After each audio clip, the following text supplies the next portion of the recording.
Person name, তারপরে এখান থেকে যে পার্সন জব টাইটেল, তো এখান থেকে দিয়ে দিয়েছি জব টাইটেল।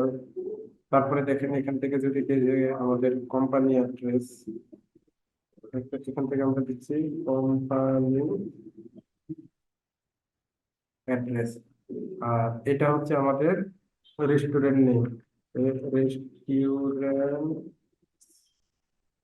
নেম, তাহলে এটাকে আমি দিয়ে দিচ্ছি restaurant name.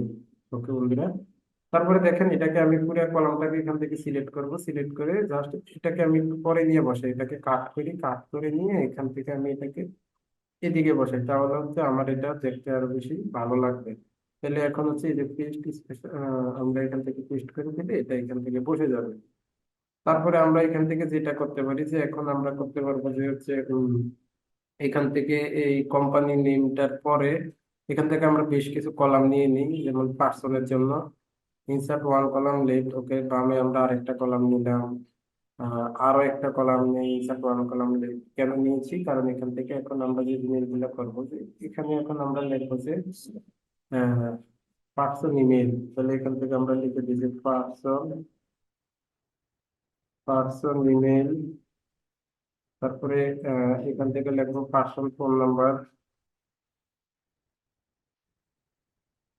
Person phone number. তারপরে এদিক থেকে লিখবো হচ্ছে আমরা পার্সন, পার্সন লিঙ্কডইন, তাহলে এখান থেকে লিখে দিচ্ছি হচ্ছে পার্সন লিঙ্কডইন। তারপরে বন্ধুরা আরো যেটা করতে পারি যে এখন পার্সনের অ্যাড্রেসটাও কিন্তু আমরা নিতে পারি।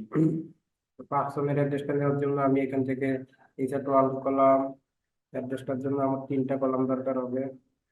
তো এই যে 3টা কলাম নিয়ে নিয়েছি, তো এখান থেকে আমি এখন লিখে দিই যে person straight address, straight address.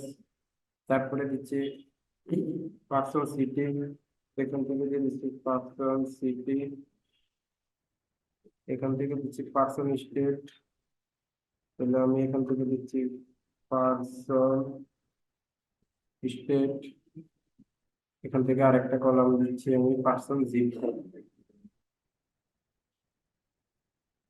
Person স্টেটটা হচ্ছে আমি এখান থেকে আহ এটাকে আমি এখানে বসাই।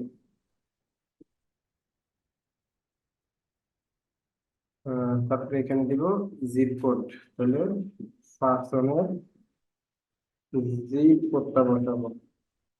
তারপরে বন্ধুরা এখান থেকে দেখেন আমাদের কোম্পানি নাম আসলো, এখন এখান থেকে কোম্পানি রেস্টুরেন্ট নেম আসছে বা কোম্পানি অ্যাড্রেস আসছে, দেন হচ্ছে এখান থেকে আমরা লিখবো কোম্পানি ওয়েবসাইট,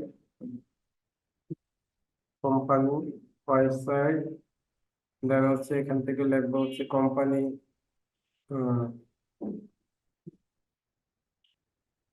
কোম্পানি এমপ্লয়ি, মানে তার কোম্পানির এমপ্লয়ি সাইজটা কত।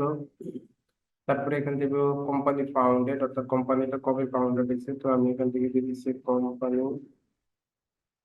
ফাউন্ডেড। তারপরে বন্ধুরা দেখেন এখান থেকে আরো কি কি নিতে পারি আমরা। কোম্পানি ফাউন্ডেড এর পরে এখান থেকে কোম্পানি ওয়েবসাইট নিলাম, কোম্পানি এমপ্লয়ি সাইজ নিলাম, কোম্পানি ফাউন্ডেড নিলাম, দেন হচ্ছে আমরা এখান থেকে নিতে পারবো হচ্ছে কোম্পানি, আরো কি কি নেওয়া যায় যে হচ্ছে কোম্পানি ওয়েবসাইট তো নিয়েছি, তাহলে এখান থেকে কোম্পানি লিঙ্কডইন, তারপর হচ্ছে company Gmail, company phone number.